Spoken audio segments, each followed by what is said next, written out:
was sitting there with both the boys, and they were giving me a hard time, so I shifted them from there to her. And then I wondered, why do I have a hard time?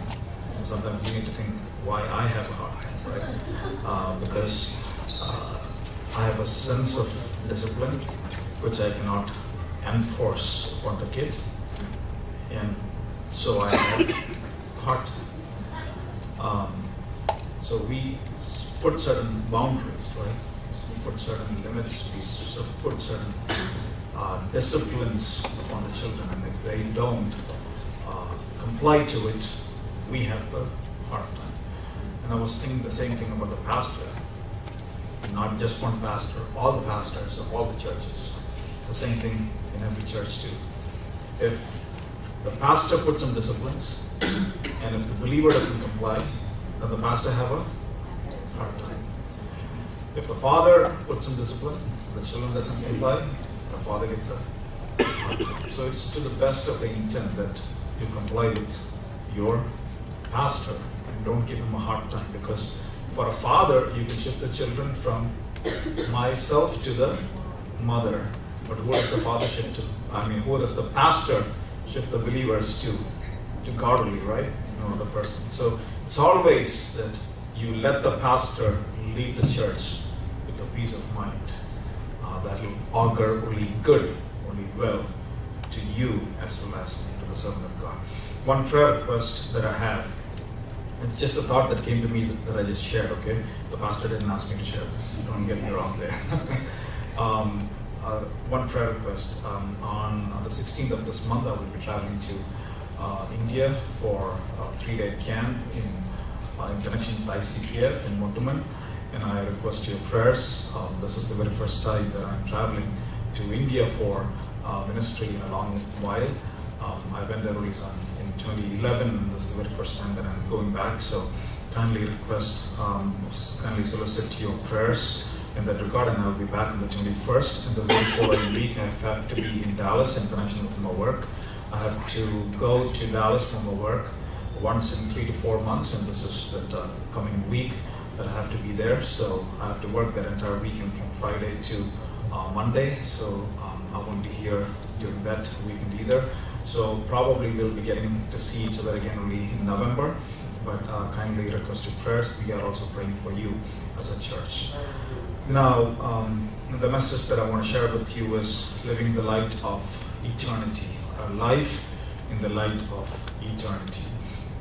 Making our choice right is very much essential. I know some of you go and catch fish in Galveston, and catching a flounder or a croaker or whichever fish that you catch. The fish has the choice as long as it is in the water. But once it is pulled out of the water and once it is put into the frying pan, it has no more choice. The choice is done. As long as it is in the water, it has the choice whether it should bite the bait or not.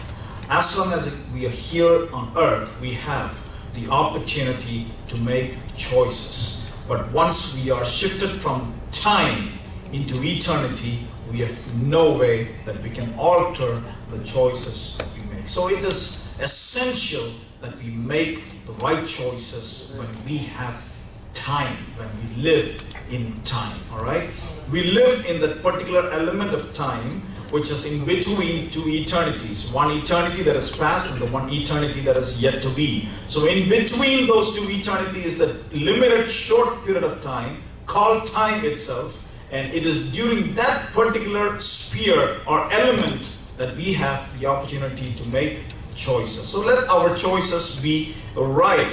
And if we choose Jesus here in time, we can be with Jesus in eternity as well. If you choose to walk with Jesus here in time, we can walk with Jesus in eternity as well. So our perspective concerning life should be living with Jesus, living for Jesus, choosing Jesus here in time so that we can be with Jesus in eternity. Choosing Jesus doesn't only mean coming to church on Sunday and worshiping and singing good choruses to Him. That is good. That is one aspect of it. But then there is also another dimension to it. Choosing Jesus day in and day out in every decisions and every choices that we have to make. So if we choose Jesus, then we should also choose what Jesus chose. Isn't that logical? If we choose Jesus, we need to choose what Jesus chose. Yes. Now let's go to Matthew's Gospel chapter 16 verse 26 and 27. Matthew's Gospel chapter 16 verse 26 and 27. For what profit is it to a man if he gains the whole world and loses his own soul? Or what will a man give in exchange for his soul? For the Son of Man will come in the glory of his Father with his angels, and then he will reward each according to his works. Now, this is a passage that is being spoken by Jesus Himself. What profit is it to a man? Now, there are three things that we can learn from that passage. Three things, all right? Firstly, attachment. Secondly, affection. Thirdly, accomplishment. So let me go through them. Attachment. If we gain the whole world, but if we lose our soul, then we made a very poor bargain. A very poor bargain at that. You put the entire world and all the pleasures of it on one side of the scale, and you put the soul on the other side. Always the scale will tip to the side where you put the soul in, because the weight and the value of the soul is too big when compared to the entire value and the worth of the world and its system. So all the world and the pleasures thereof are in no way in comparison to the value and the worth of a soul.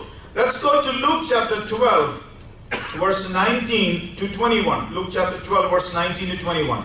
And I will say to my soul, soul, you have many goods laid up for many years. Take your ease, eat, drink, and be merry. But God said to him, fool, this night your soul will be required of you. Then whose will those things be which you have provided? So is he who lays up treasure for himself and is not rich toward God. An interesting term there, fool. And that's a very a harsh word also, right?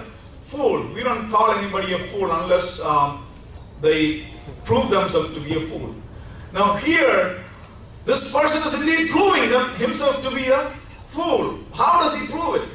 Well, long time back, I am now 38 years of age. When I was 17 years of age, so more than 20 years back in India, I was taking this tuition class for physics. Preparing yourself for the final exam of the 12th grade and also getting ready for the engineering entrance exam. So I was going to this particular teacher, Abraham Umman, whom we call AO because of the first letters of his names, AO Sir, in Trivandrum. So got to go to this guy for tuition class, and one particular day he asked me to bring my mom with me and meet him. So my mom and we both together go meet him. In fact, they wanted a parent, and since my dad is working at Rami at the time, it is my mom who accompanied me. So my mom comes there, and I have this conversation with him, and he said, if he goes like this, there is no hope that he will get into engineering entrance at all, through the engineering entrance. And my mom patiently listened to whatever he had to say, and I'm like crestfallen hearing this word. In other words, he's calling me, you are at the most, what I can call is, you are as good as a fool in this. You are no good at this. You will not succeed in life. My mom didn't answer anything. She patiently listened. She went back. She prayed. She never for once questioned me on that. And I, looking back on hindsight, that is quite amazing. She never for once questioned me at what that sir told me. I respect the sir. I respect my mom. But interestingly enough, God ordained it in such a way that out of the 25,000 students who took entrance in 1997, God gave me the rank 443. 443 is a very good rank at the time. Now if God doesn't call you a fool, it is good. If ASR calls you a fool, and God doesn't call you a fool, that is good bargain. That is good bargain. Because God can tip the scales for your favor and give you a good rank at that. 443. Interestingly, the sir who taught mathematics was one of the persons in the whole board who was prepping the questions for the entrance exam. And he said that out of the 100,000 questions, I don't know how many questions he gave, some 10 of them are going to come in the entrance exam. Irrespective of what he gave or what he doesn't give, I got a good score at that. Thanks to Jesus for that. Now, on the other side, let's turn it the upside down. If A sir calls me a smart guy and God is against me, what value does it bring? If God calls you a fool, where do you run to? Where do you run to? If A sir calls me a fool, I can run to God. But if God calls me a fool, who am I going to turn to? I don't have anybody to turn to.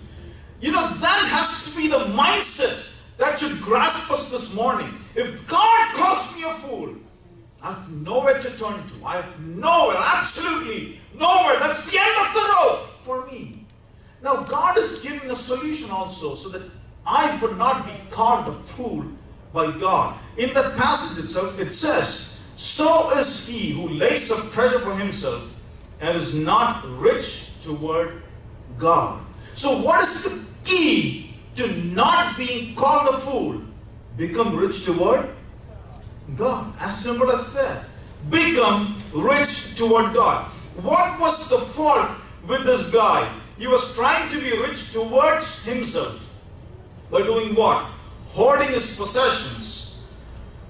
If you read that entire passage, I don't have much time in front of me, so if you read that passage, you see that this guy was trying to hoard his possession, keep everything stocked up, and then he was assuming that his life can be secured and be measured by the possessions that he had.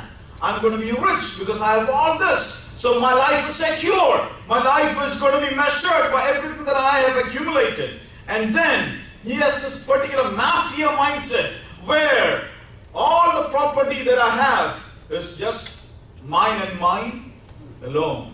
So he had the three mindset which is connected to being rich towards himself. Let me repeat. Hoarding his possession, assuming that life is measured and secured by what I have, and regarding all I have as mine and mine alone. But then being rich toward God is diagonally opposite to what that particular mindset is all about. Being rich toward God is giving away one's possession and having Jesus as the measuring scale of my security and my spirituality. And thirdly, giving away what I have mine own, whether gained through right or crook. That mindset, giving away. Now, this kind of richness toward God is seen in Zacchaeus. Let's go to Luke chapter 19, verse 8. This kind of mindset is seen in Zacchaeus. Luke 19, verse 8. Then Zacchaeus stood and said to the Lord, look, Lord, I give half of my goods to the poor. And if I have taken anything from anyone by false accusation, I restore fourfold. Now, what happened with Zacchaeus? For Zacchaeus, Jesus is coming to his house. So being rich toward God, as I said before, is not hoarding the possession, not being measured by what you have, not having the mafia mindset that all that I have is going to be just myself and myself alone and not to be distributed at all. And if that be the mindset of being rich toward God, then rich toward God is determining what the mindset of Zacchaeus is. And what happened with Zacchaeus? Jesus is coming to his house. So what altered the perception of Zacchaeus? It is the presence of Jesus. So having Jesus in your life is being rich toward God. I'm trying to prove a concept, or rather a perception, a perspective that I've gained through the scripture, that having Jesus in my life is being rich toward God.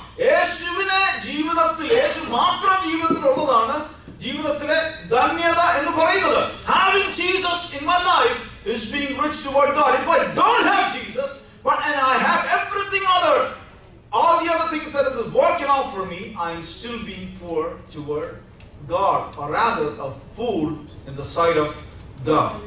Now, so firstly, I said, it is the attachment. It is having Jesus in our life. Secondly, it is about our affection. If there is anything profitable, it is to live for Jesus. If I am working for AT&T, then I am not going to work for Verizon at all. I cannot be on two boats at the same time. If I am working for SBI in India, I cannot work for HDFC or ICICI in India. It is either or. It is an exclusivity. If you walk in light, you cannot walk in darkness. It is exclusivity. Now, if we truly live for Jesus, then we have to love Him more than everything and anything. In 1 John chapter 2 verse 15 it says, do not love the world or the things in the world. If anyone loves the world, the love of the Father is not in him. What does it mean to love the world? Love the world means to love this world system. And this world system is involving lust. That is what that passage, if you read down in 1 John chapter 2, verse 15 to 17, it says about three-dimensional lust. Lust of the eyes, lust of the flesh, and pride of life. So this world system is governed by lust. And living in lust means living for the temporal things. Lust is only about temporal things. You take in a drug, the high is only for a particular time period. You drink something, the effect is only for a time period. You watch a movie, that effect is only on you for a time period. You do certain things, it is only for a time period, temporal. When you live for the temporal, that is living in lust. Living in lust is only going to end up in death. What does it mean to live in the will of God? Living in lust is diagonally opposite to living in the will of God. Living in the will of God is to focus on what is eternally valuable. The virtues and the qualities that are eternally valuable. Living in that is living in the will of God. Moving fast. Thirdly, accomplishment. In the passage that we read earlier, in Luke chapter 12, verse 19 to 21, we saw about the fool and the rich toward God. And in Matthew chapter 16, verse 26 to 27, Jesus is saying He will reward each according to his works. Works, the Greek word used there is praxis. And praxis means a transaction or a mode of acting or behaving. Praxis means a transaction. Transaction involves two people. When I have a transaction with one of you sitting in the back, it is two people involved. Two people. In Colossians chapter 3 verse 9 and 10 it says, do not lie to one another, since you have put off the old man with his deeds or praxis, and have put on the new man who is renewed in knowledge according to the image of him who created him. So, do not lie to one another. So, when I say a lie, there are two people involved, me and the listener. When I commit a sin against myself, when I take in a drug or taking some alcohol, there are two people involved there too, me and God. Me and God. When I lie, when I falsify, when I cheat somebody, there are me and the pastor involved. Me and my wife involved. Two people.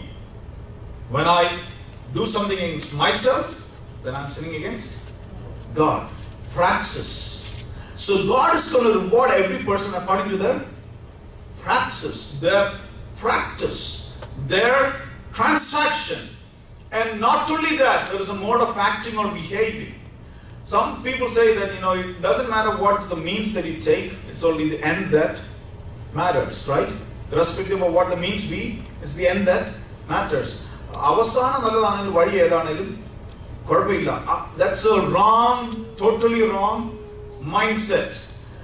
The means as well as the end need to be justifiable before God. If that doesn't connect out well, the other day I was reading that Chanda Kochar, the CEO of ICICI Bank, she took over after KV Kamath. Such a big personality. This lady had to step down from her position of a CEO because of an ethical practice, an unethical practice of lending 3,250 crore rupees to a company called Videocon, with whom her husband, Deepak Kochar, has some connection with. Just because of one unethical practice, a lady is being questioned. What right do we think that we can go unquestioned before a holy and a righteous God? We cannot. So the means as well as the end need to line up. Praxis need to line up. If this world could question the Supreme Court justice who was just signed in yesterday, what do we think? How do we think that we can go unquestioned before God? How do we think? I was getting mad at my child in my mind, even though I was expressing it. Those two boys not behaving rightly. Now they are behaving better with their mom. And I was getting mad because the discipline that I wanted in them was not being seen. And I was questioning myself. Am I being a good father? We need to seek within. We need to seek within. Seek within. Am I being ethically right? Am I behaving rightly? What right do I think I have to think that I can escape the judgment of God if I'm not living it right here? A choice that we all are given. In conclusion, let's go to Romans chapter 8, verse 13. Romans chapter 8, verse 13. For if you live according to the flesh, you will die. But if you, by the Spirit, put to death the deeds of the body, you will live. But if by the Spirit you put to death the deeds of the body, you will live. All of us are living in a world of decay. In a world of decay. The world is decaying. Whether you like it or not, the body is also decay. Decay attracts decay, just like a magnet attracts a metal piece, an iron piece. This world system has this attraction upon our flesh. The flesh which is in decay. World is in decay, flesh is in decay. World attracts the flesh, and the flesh can also have an attraction towards the world. If we live according to the spirit of decay, the end is what? Spiritual death. But if we put to death the deeds of the flesh, then we will live. Who we live for is being declared by the words that we have. If you are studying to become a medical doctor, you will give more importance to the study of biology and not statistics. If you want to become an actuary, you will learn math and statistics good, and you will give less credence to biology. If you want to become an engineer, you learn the practices of engineering and not becoming a medical doctor.